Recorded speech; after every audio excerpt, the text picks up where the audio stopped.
Dahil nga po mga idol sa parating pagtatamo ng injury ni Gordon Hayward, binabalaka na nga po itong i-trade ng Charlotte Hornets. Yan naman ang ating unang story at unang pag-uusapan. Nasasamahan ko na rin ang balitang may offer rin naman nga po ang Golden State Warriors kay Nikola Vucevic ng Chicago Bulls at ang naging laro ng Los Angeles Lakers kontra sa Utah Jazz. Kaya mga idol, tara!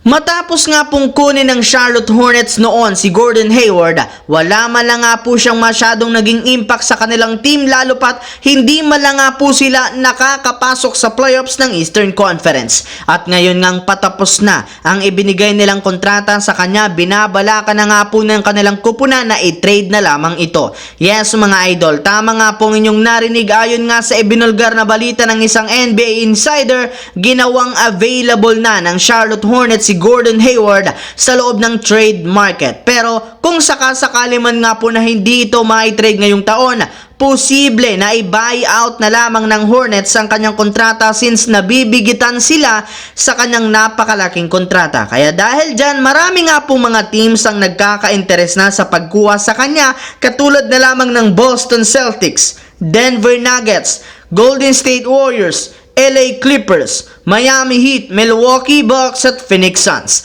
Samantala, pumunta naman tayo sa ating pangalawang storya sa balitang may offer rin naman ang Golden State Warriors kay Nikola Vucevic. Naibalita ko nga po sa inyo, hindi pa rin nagbabago ang plano ng Warriors ngayong season na gumawa ng trade. At isa nga sa kanilang mga balak kunin ay si Lauri Markkanen mula sa Utah Jazz. Ang problema lamang dito, napakalaki nga po ng hinihinging kapalit ng Utah Jazz na hindi rin naman afford ng kanilang team. Kaya wala nga pong ibang choice ngayon ng Warriors kundi maghanap muli ng bagong player na pwede nilang makuha. At isa nga sa mga bago nilang target ay si Nikola Vucevic ng Chicago Bulls na isa rin namang available na ngayon sa loob ng trade market. Kaya susubukan nga po ng Warriors na magbigay ng offer sa Bulls since nangangailangan sila ngayon ng isang scoring center na papalit kay Andrew Wiggins. Habang dumako naman tayo sa ating huling storya sa naging laro ng Los Angeles Lakers laban sa Utah Jazz.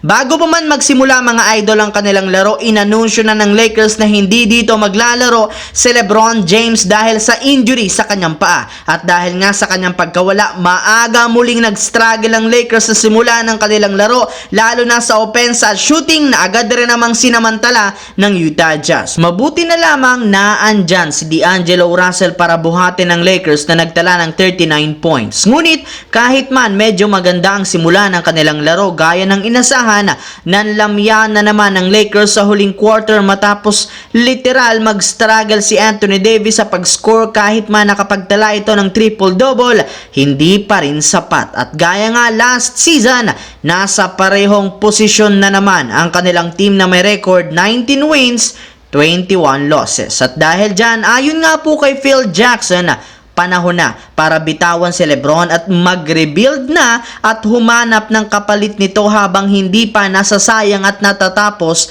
ang kanyang kontrata. Maging ang syempre mga idol ang dating head coach nila na si Phil Jackson sang-ayon at naniniwala na kailangan na ng Lakers na i-trade si LeBron since questionable na ang future nito sa kanilang kupunan, lalo pat mas gusto nga po nito na pumunta sa kahit anumang kupunan na mapuntahan ng kanyang anak na si Bronny James. Kaya habang may oras pa sila, i-trade na nga daw ayon kay Phil Jackson at kailangan na nga po nila itong gawin at magagawa nga nila yan sa pamamagitan ng 3-team trade. So yun lamang mga idol ang ating bagong video na ating pinag-usapan dito. Once again, this is your J-Zone TV. Huwag kalimutang mag-like at syempre mag-subscribe na rin.